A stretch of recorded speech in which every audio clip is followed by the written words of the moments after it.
This jellyfish may never die. It ages, it weakens, it falls apart. And then it turns back into a baby. Again and again.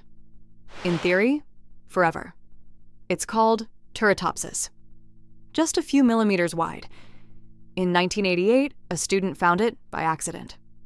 A dying jellyfish wasn't dying. It was growing young again. Almost the only animal on Earth that can reset its whole body.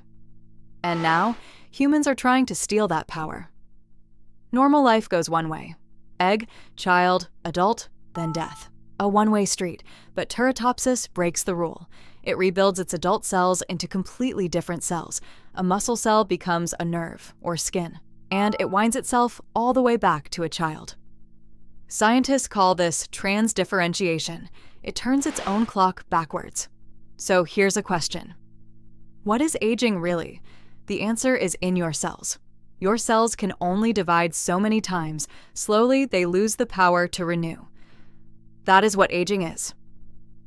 But what if we could give that power back?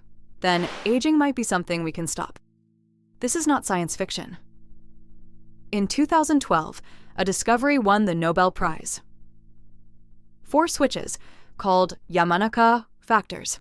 They reset old cells back to a younger state.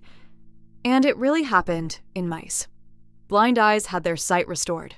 Wounds healed faster. Reprogrammed cells made the body young again. And today, the biggest companies are pouring money in. One lab raised over $3 billion. They want to treat aging like a curable disease. But there's a serious catch.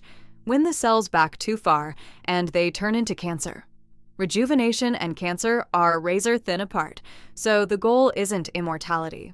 It's staying healthy and living longer. If this actually works, growing old could become a choice. One tiny jellyfish, rewriting how long humans live. 100 years from now, how old will people be? How long would you want to live? Next time, one more idea that changes how you see the world. Subscribe and stick around.